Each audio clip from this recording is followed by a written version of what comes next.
¿Qué tal si sacamos tiempo para esas personas que nos visitan hoy por primera vez?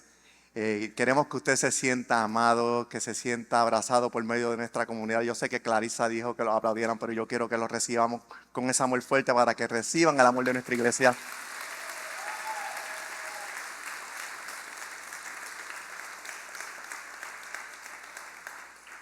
Y la semana pasada nosotros tuvimos aquí un momento muy bonito, tuvieron la gente de Compassion con nosotros. Yo quiero darle la noticia que entre los 3 campus, para los que no saben lo que es Compassion, Compassion es una asociación que ayuda a los niños que están pasando por algún tipo de necesidad, por niños que están pasando por medio de hambre. Y aquí en nuestra comunidad, entre los 3 campus, más de 300 niños fueron adoptados por toda la comunidad. Y sigue contando, sigue contando. Y ya comenzando el mensaje de hoy, es nuestra segunda parte de lo que hemos titulado Una buena vida. Y para los que ustedes no conocen o los que nos visitan por primera vez, nosotros los mensajes lo compartimos de diferentes formas, pero lo compartimos en forma de series. Nosotros lo hacemos a través de series, tomamos un tema, entonces lo vamos desglosando y cada domingo nosotros traemos este tema y lo vamos desarrollando por varias semanas y permitimos que Dios nos hable a través del mismo. Así que si tú te perdiste el primer domingo, el primer día que hablamos de este tema, yo te digo que puedes accesar a nuestra plataforma de Marasur TV, puedes también bajar nuestra aplicación, allí vas a encontrar todo lo que tiene que ver con Marasur, nuestras predicaciones, vas a poder bajarlas también y vas a poder con esa guía de estudio estudiarlas en la semana.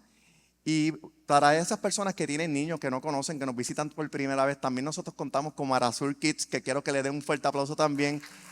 Este espacio que nosotros tenemos para nuestros chicos. Y si tú eres una madre que tiene un bebé y a lo mejor se siente incómodo, puede pasar al salón. Allí hay un televisor y puede seguir el mensaje. Y hoy comenzando el mensaje de hoy, atendiendo el tema que Dios nos puso en nuestro corazón, y vamos a tocar un tema que en muchos altares, en muchos lugares no les gusta tocar, y es viviendo sin lujuria. Y es un tema que muchos de ustedes a lo mejor pues, les va a tocar, nos va a hablar de una forma muy diferente de lo que estamos acostumbrados. Y yo recuerdo cuando yo era niño, aproximadamente a la edad de 12 años, mi mamá me dice, vamos Joel a la casa de tu primo para que juegues con él, para que compartas con él. Y yo emocionado, me encantaba ir a la casa de mi primo. Cuando llego a casa de mi primo, no estaba en la casa. Mi tía me dice, él se encuentra en el parque y fui allá al parque donde él se encontraba. Me estuvo curioso que cuando llegué al parque él estaba rodeando con otros niños, estaban mirando algo. Y cuando yo me acerqué, estaban mirando una revista pornográfica. Yo tuve mi primer contacto a la edad de 12 años con esa revista. eh, Me quedé paralizado en ese momento, me quedé impactado por lo que vi. Sentí que algo dentro de mí se quebró. A la misma vez sentía que no era bueno lo que estaba haciendo, pero le tengo que aceptar que en ese momento también me estaba gustando lo que estaba viendo. Entonces era un choque de conflicto que había a mi temprana edad que yo no podía entender. Y esas imágenes estaban marcando lo que iba a ser mi sexualidad en el resto de mi vida. Esas imágenes estaban entrando dentro de mi ser y yo no podía entender en ese momento. Sentía placer, pero a la misma vez sentía que estaba haciendo algo malo. Y yo estoy seguro que muchos de ustedes, de los que estamos aquí en esta visitación, tenemos una historia que hemos tenido y hemos sido marcados por el sexo, por esa palabra que para muchos es tabú, para muchos no les gusta tocar esa palabra. ¿Y qué sucede con este tema? Que sucede es que debido a nuestras experiencias que hemos tenido, lo que sucede a base de esa influencia que hemos tenido, nos hemos alejado del Señor porque no cumplimos con el propósito que Dios tiene para nosotros desde un principio por medio de la sexualidad. Por eso hoy te invito a que exploremos esa invitación de Jesús a una buena vida. Específicamente una vida que experimenta la sexualidad como el Señor la creó desde un principio. Y queremos atender todas esas acciones que vienen del reino. Pero para poder entender eso tenemos que irnos a las Escrituras, a las Sagradas Escrituras. Y en Mateo 5, versículos 27 al 30, nos dice en el famoso Sermón del Monte. Mira lo que Jesús nos dice, ustedes han oído que se dijo, no cometas adulterio, pero yo les digo que cualquiera que mira a una mujer y la codicia, ya ha cometido adulterio con ella en el corazón. Si tu ojo derecho te hace pecar, sácatelo y tíralo. Más te vale perder una sola parte de tu cuerpo y no que todo tu cuerpo sea arrojado al infierno. Y si tu mano derecha te hace pecar, córtatela y arrójala. Más te vale perder una sola parte de tu cuerpo y no que todo tu cuerpo vaya al infierno. Y en este pasaje bíblico, los fariseos muchas veces miraban lo que el hombre hacía en su entorno exterior. Todos ellos se fijaban en lo que nosotros hacíamos, que se podía ver. Pero Jesús va mucho más allá en este versículo, y es que esto se crea desde nuestro interior. También el deseo interno que nosotros podemos producir, Él se dirige hacia eso. Y es interesante de esta manera inicial que Jesús muestra y ve la sexualidad como algo que está profundamente ligado a nuestro corazón. Mucho más que los deseos. Eso va ligado más a nuestro corazón.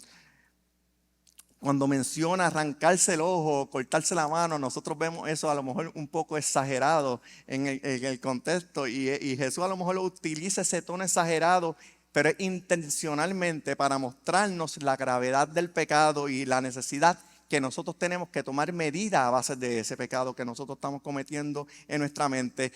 Y cuando Él habla sobre el ojo, es que cuando nosotros miramos algo, esa información entra a nuestro cerebro, se deposita en nuestro corazón, y la lujuria puede, se mete en nuestra vida de esa forma por nuestro ojo. Cuando Él habla sobre la mano, Él simboliza más Él quiere simbolizar más lo que es la acción que nosotros podemos llevar a través de nuestro cuerpo, y esa enseñanza de que el pecado hay que eliminarlo de raíz. Jesús nos llama a eliminar todo lo que nos haga a nosotros tropezar, como esos ciertos lugares donde nosotros podemos ir que sabemos que no debemos ir. Entonces nosotros accionamos y llegamos a ese lugar sabiendo que en ese lugar no está lo que nosotros debemos ver. También esos hábitos que nosotros tenemos que cortarle, a lo mejor en las redes sociales, que a lo mejor estamos bien metidos en las redes sociales y te metes a ver lo que no tienes que ver, y tú sabes que tu interior te está diciendo que no lo hagas, pero hay algo que es mucho más fuerte que tu humanidad que te invita a que tú estés en ese lugar. Y la cultura actual, nuestra cultura en donde nosotros vivimos, nos puede preguntar: ¿a quién le hace daño un poco de sexo? Eso no le hace daño a nadie. Y nosotros nos preguntamos: ¿quién no ha sido de todo lo que estamos aquí lastimados por el sexo? Desde muy pequeño, como ustedes pueden saber que yo he sido bien transparente con ustedes, descubrí mi sexualidad y esa fuerza que en ese momento salió dentro de mí, esa forma de pensar diferente que estaba dentro de mí desde muy pequeño. A la misma vez yo sentí una invitación que Jesús me estaba diciendo que también ahora es momento de que tú empieces a sanar, que es momento de que tú empieces a canalizar esa fragmentación que sucedió dentro de mí por medio de la sexualidad. Mira lo que Ronald Roselhait, él es un sacerdote y escritor católico canadiense, y él es especializado en la teología sistemática y es presidente de una de las escuelas teológicas más grandes en Texas. Mira lo que dice Ronald, dice: la iglesia siempre ha luchado con el sexo, pero todos los demás también. No hay culturas religiosas o seculares, premodernas, modernas o postmodernas, que exhiban un carácter sexual completamente saludable.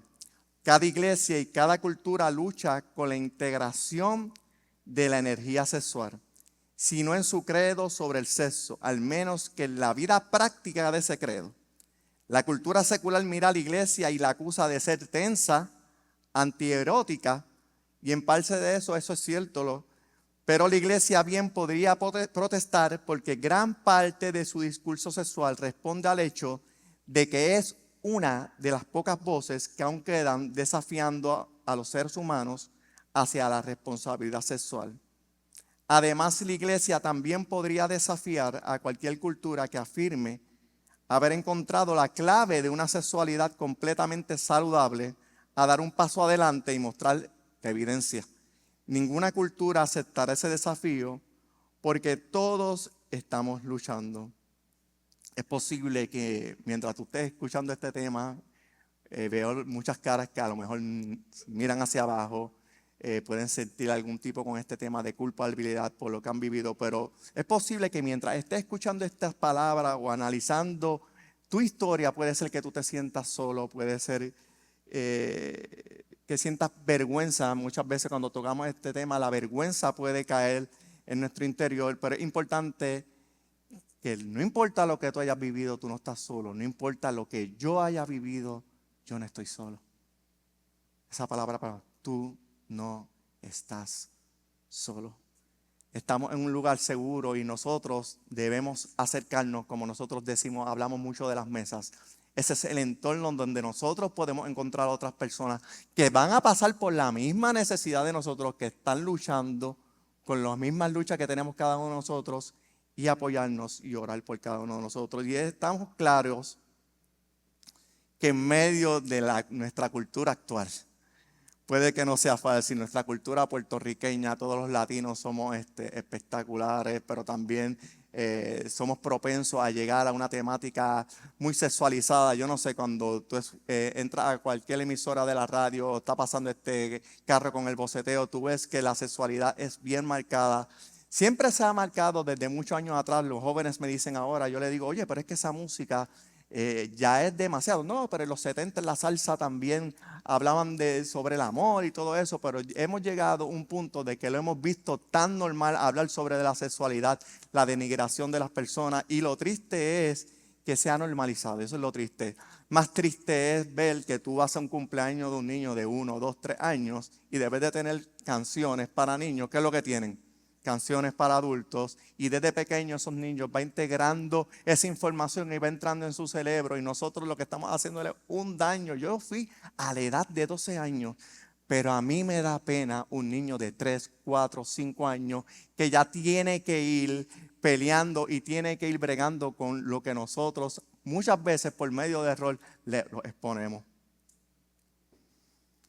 ¿Y qué nosotros podemos hacer para ir frenando eso y poder comenzar a vivir una buena vida? Yo te invito a que comencemos identificando varias de las falsas narrativas culturales relacionadas al sexo. Dice que el sexo es solo placer. Eso es una de las cosas. Y por mucho tiempo el sexo estaba conectado no solo al placer, sino a la procreación. Cuando el Señor creó a Adán y Eva, cuando nos creó a nosotros, el sexo era bueno. Yo me imagino que cuando Adán vio a Eva, dijo, ¡wow! Tremenda creación. Y tenían intimidad y lo disfrutaban porque Dios creó el sexo y el sexo era bueno, y era una invitación para que se pudieran multiplicar y que la creación fuera multiplicada, y eso era un ciclo que Dios había creado como bueno. Pero hasta hace un poco tiempo, mira cómo la cultura nos puede cambiar. Y es que, un ejemplo, en el 1960, la llegada de la pastilla anticonceptiva, fue en el 1960, transformó y trastocó lo que es la sexualidad para muchos. Miren cómo fue, hasta el 1972, solo las parejas casadas podían usar un anticonceptivo legalmente. Y reflejando la cultura de ese tiempo, quería decir que se respetaba más, que el sexo era solamente ¿para qué? Para los matrimonios. Y esa pastillita permitió que las personas comenzaran a ver el sexo como algo desconectado de lo que tú sientes por tu pareja, de lo que tú sientes por la persona que tú amas, por la persona que cuando tú llegas a tu casa o cuando tú estás en la calle tú respetas. Esa pastilla quitó y cambió la forma de nosotros llevar el sexo como tal. Entonces nos desconectó de lo que significa el verdadero amor, y el sexo dejó de ser una experiencia vinculada a lo que es la creación de una familia y pasó a ser la fuente de un placer personal. Yo sé que este tema nos toca bien fuerte a cada uno de nosotros, que es difícil, cuando nos tocan en la llaga es difícil de digerir. Y esto creo que la idea dominante ahora es que el sexo puede disfrutarse sin ningún tipo de consecuencia. Yo puedo estar con ella, puedo estar con la otra, voy a tener sexo y si hay algo, ella se toma pastillas, pero llegamos hasta un punto de que si ella queda embarazada, pues decidimos y abortamos y se ha perdido ese respeto a la vida humana porque nosotros nos hemos desconectado de lo que el Señor quiere para cada uno de nosotros. Y esa narrativa presenta el sexo como algo que está desconectado del amor y está desconectado de las emociones, porque la persona que esté contigo por esa forma solamente quiere saciar su sed, pero no está conectado a ti emocionalmente. Otra narrativa es que el sexo es para disfrutarse, ahora dice, fuera del matrimonio. Históricamente el sexo fue considerado como un compromiso del matrimonio, inclusive dentro de muchas culturas, incluyendo lo que es el Islam, el budismo, las personas, los hombres y las mujeres se guardaban hasta llegar a su matrimonio porque lo veían como algo hermoso, como algo dirigido por Dios, pero todo eso ha ido cambiando. Sin embargo, en nuestra cultura moderna, en el entorno de que nosotros vivimos hoy, el sexo ha sido redefinido como algo desconectado totalmente del matrimonio. Ahora no importa las implicaciones morales, eso no interesa para nada. Ahora los muchachos se sienten más cool si lo hacen. Yo estuve con esta chica, yo estuve con la otra, no importa. Quedé embarazada, nosotros accionamos, eso no importa.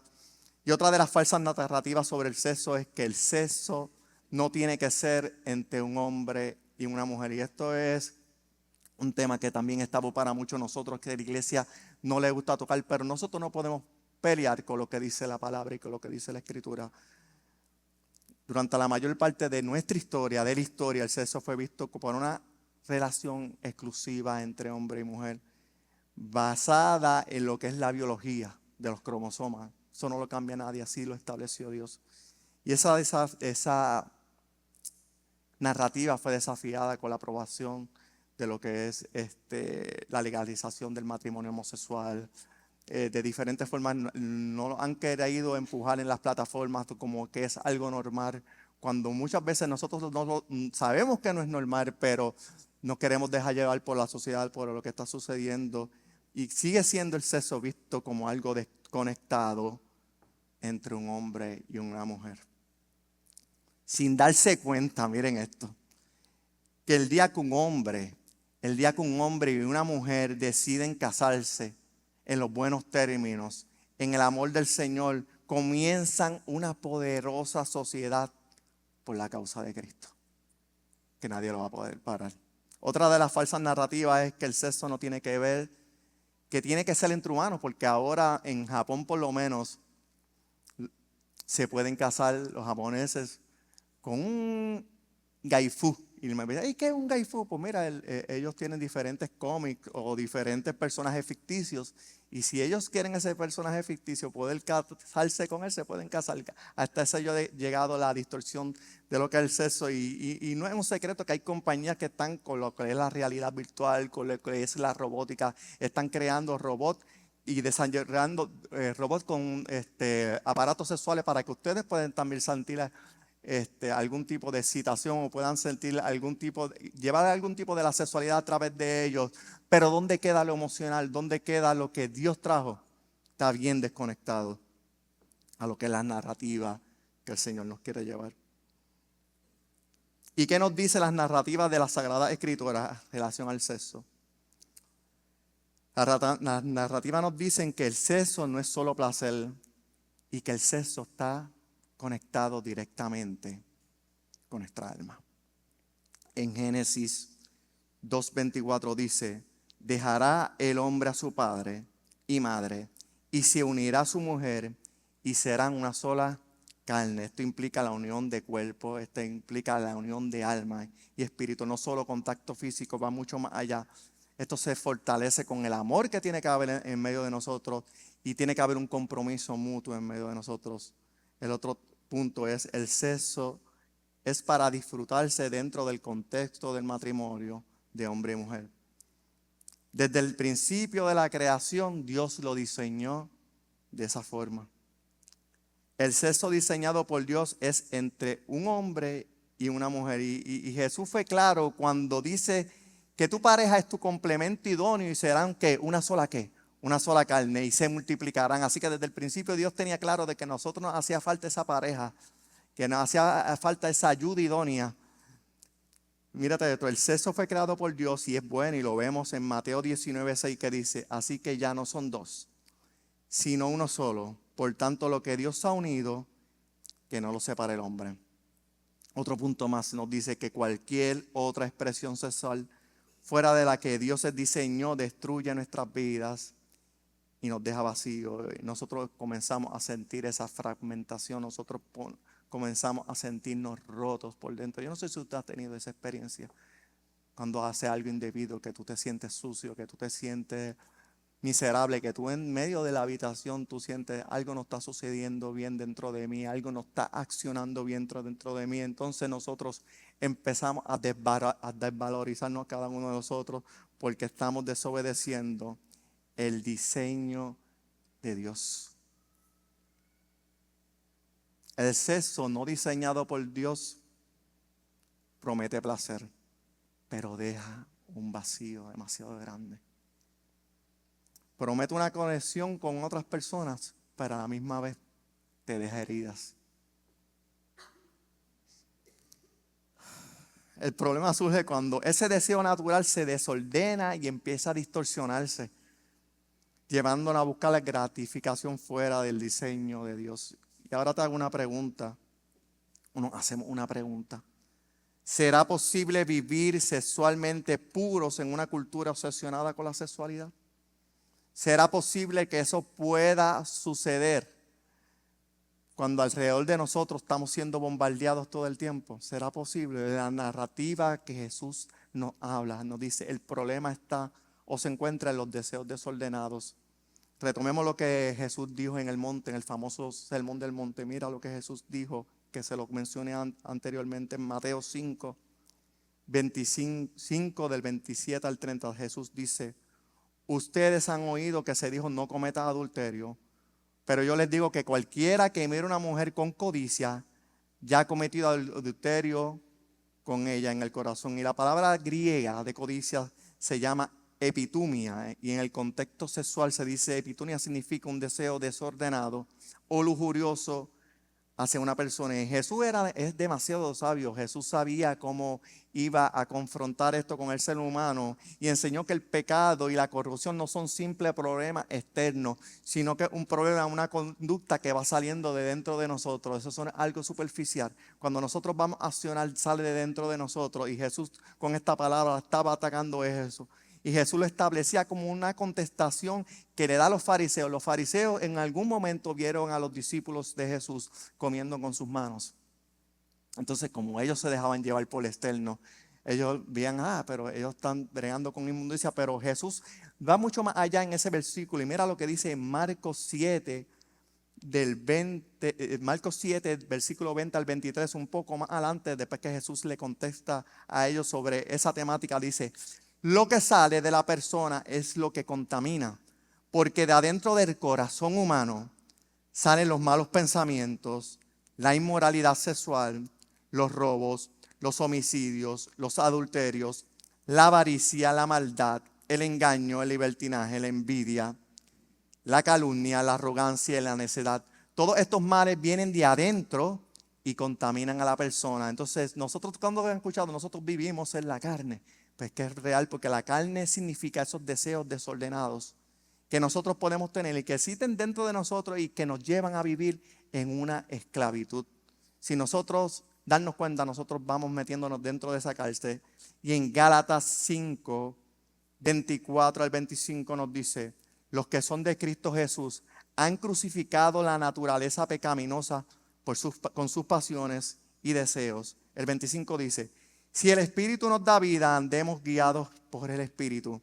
En Efesios 2:3, nosotros combatimos todo esto con la palabra, porque es la palabra del Señor. Y nos dice en Efesios 2:3, todos vivíamos así en el pecado, siguiendo los deseos de nuestras pasiones sin inclinación de nuestra naturaleza pecaminosa. Y Pablo, a través de estos versos, nos está invitando a vivir una vida en el Espíritu. ¿Qué significa espíritu? El espíritu es la presencia que empodera a Dios y entra dentro de nosotros, en cada uno de nosotros. Porque el deseo de Dios es que nosotros podamos vivir ¿en qué? No presos, que nosotros podamos que vivir en libertad. Y el mismo Jesús establece en Juan 8, 34 y 36, ciertamente les aseguro que todo el que peca es esclavo del pecado. Respondió Jesús, ahora bien, el esclavo no se queda para siempre en la familia, pero el hijo sí se queda en ella para siempre. Así que, siendo el hijo los libera, serán ustedes verdaderamente libres.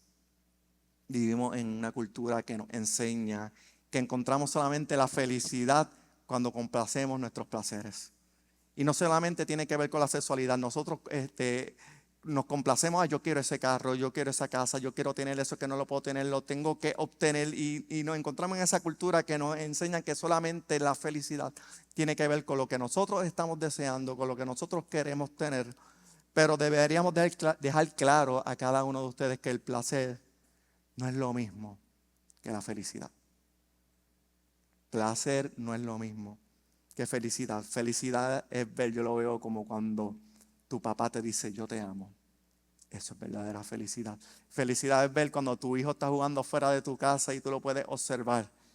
Felicidad es cuando tu esposa llega a tu casa o tú llegas a tu casa y se pueden dar un abrazo y pueden tener esa sexualidad y pueden sentirse en paz. Eso es verdadera felicidad. La felicidad tiene que ver con poder ser libres, con poder escoger qué es lo mejor para cada uno de nosotros. La felicidad no depende de circunstancias externas. Mira lo que dice Gálatas 5, 16 y 17. Dice, por eso les digo, dejen que el Espíritu Santo los guíe en la vida. Entonces no se dejarán llevar por los impulsos de la naturaleza pecaminosa. La naturaleza pecaminosa desea hacer el mal, que es precisamente lo contrario de lo que quiere el Espíritu. Y el Espíritu nos da deseos que se oponen a lo que desea la naturaleza pecaminosa. Estas dos fuerzas luchan entre sí en todo momento. Entonces ustedes no son libres para llevar a cabo sus buenas intenciones. O sea que son los deseos desordenados los que van construyendo esa cárcel donde muchos de nosotros o muchos de ustedes pueden estar en este momento y donde yo también he estado en algún momento de mi vida siendo vulnerable. Son esos momentos donde esos desórdenes construyen esas cárceles donde nosotros nos sentimos que a veces no podemos salir, donde nos sentimos destruidos, donde nos sentimos tristes. Pero cuando se trata de la lucha interior con nuestros deseos, lo que sembremos, ahí es lo que nosotros vamos a cosechar. Eso es lo triste. Mira lo que dice Gálatas 6, 7 al 9. Dice, no se engañen, de Dios nadie se burla. Cada uno cosecha lo que siembra. El que siembra para agradar a su naturaleza pecaminosa, de esa misma naturaleza cosechará destrucción. El que siembra para agradar al Espíritu, del Espíritu cosechará vida eterna. No nos cansemos de hacer el bien, porque a su debido tiempo cosecharemos si no nos damos por vencidos. Y esas decisiones que nosotros tomamos producen algunos hábitos. Y esos hábitos llegan a un carácter, y ese carácter llega ¿a qué? Al destino final que nosotros tenemos. Eso es una cadena que si nosotros rompemos esa cadena no vamos a estar haciendo la voluntad de Dios. ¿Y hacia dónde nos llevan los deseos desordenados? Miren, en Gálatas 5, 19, 21 dice, cuando ustedes siguen los deseos de la naturaleza pecaminosa, los resultados son más que claros: inmoralidad sexual, impureza, pasiones sexuales, idolatría, hechicería, hostilidad, peleas, celos, arrebatos de furia, ambición egoísta, discordia, divisiones, envidia, borrachera, fiestas desenfrenadas y otros pecados parecidos. Permítanme repetirles lo que les dije antes. Cualquiera que lleve esa clase de vida, la palabra dice, no heredará el reino de Dios. Pero mira esta pregunta que nos debemos hacer cada uno en esta mañana, porque para esto hay una solución que es saludable y que es una solución que el Señor quiere para cada uno de nosotros, y es: ¿a dónde nos llevará el vivir una vida en el Espíritu? Y eso es contestado en Gálatas 5:22, que dice, en cambio, la clase de fruto que el Espíritu Santo produce en nuestra vida es amor, es alegría, es paz, es paciencia, gentileza, bondad, fidelidad, humildad y control propio. No existen leyes contra esas cosas. Ustedes se preguntarán, ¿qué es este cubo que está aquí?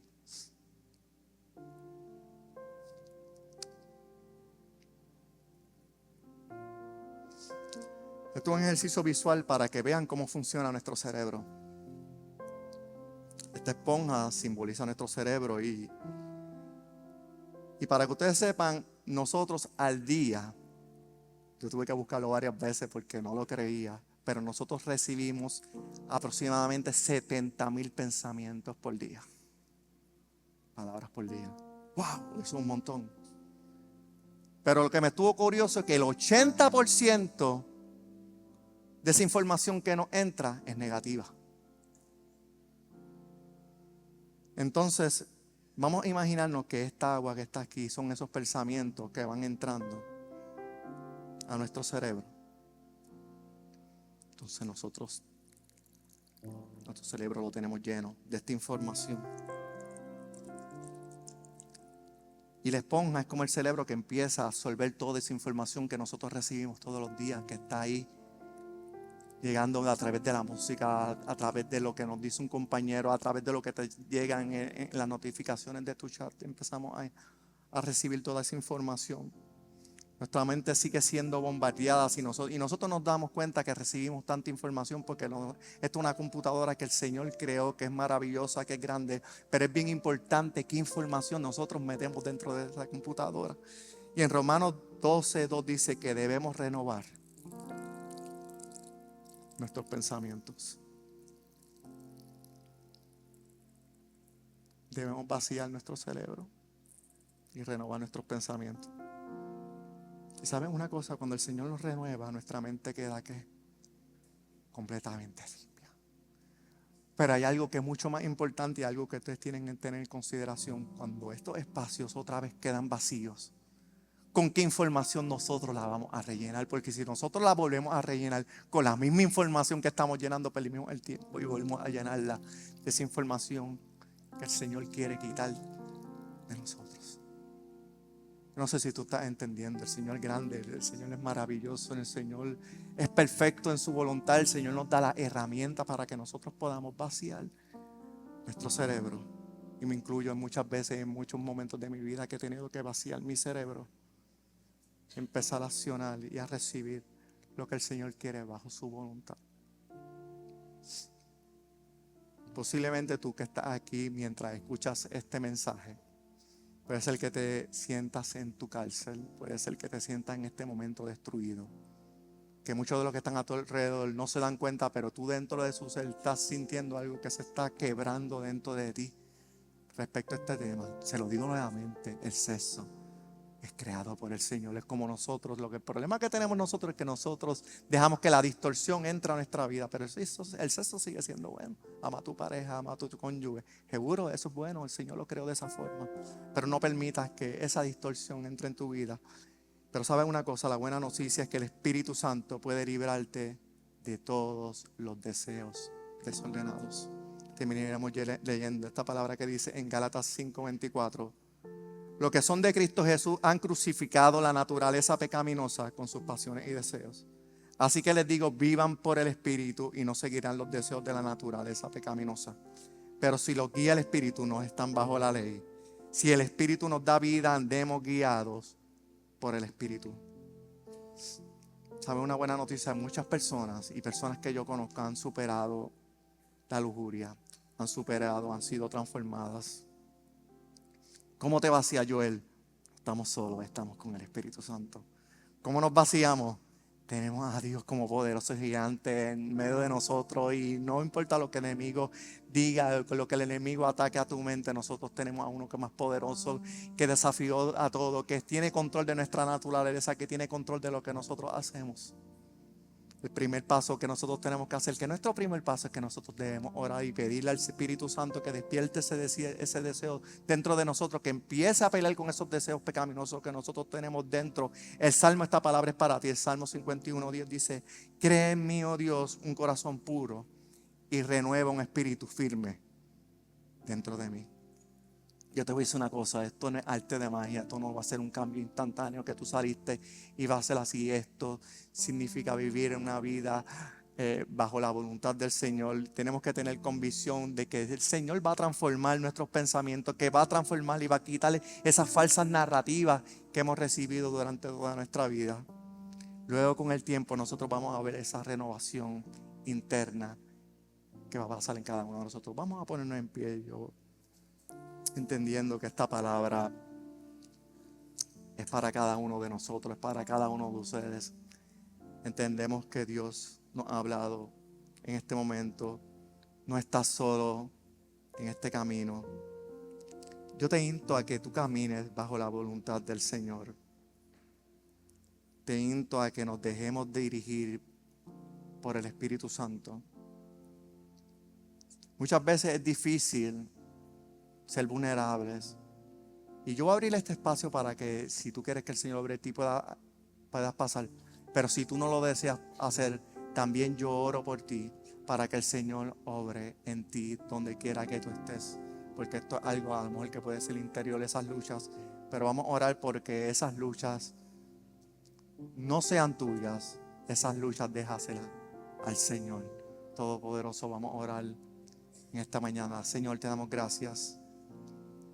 Te damos gracias porque hemos entendido tu palabra, porque ha sido una palabra que nos confronta en esta mañana, que ha sido para muchos una palabra que es difícil de digerir, una palabra que nos confronta a cada uno de nosotros con nuestra humanidad, que nos confronta con ese momento en que nosotros fuimos quebrados por dentro, en ese momento que empezó a existir la lujuria, que empezamos a ir por esos espacios desordenados. Pero yo te pido, como dice tu palabra, que el Espíritu Santo entre en la vida de cada uno de los que se encuentran aquí, que el Espíritu Santo empiece a cambiar esas conductas por medio del Espíritu Santo, que lo empiece a moldear, que empiece a inyectarle el Espíritu Santo en cada uno de nosotros. Te pedimos, Señor, que tú cambies vida, que tú transformes hogares, que tú transformes padres, que tú transformes hijos que a lo mejor han sido lastimados por este tema, que tú transformes el entorno de la iglesia, que nosotros nos podamos parar con frente en alto y decir: el sexo es tuyo, la creación es tuya, el matrimonio es tuyo, nuestra vida es tuya. Te damos gracias por todo lo que tú haces y por todo lo que has hecho en el nombre de Jesús. Amén.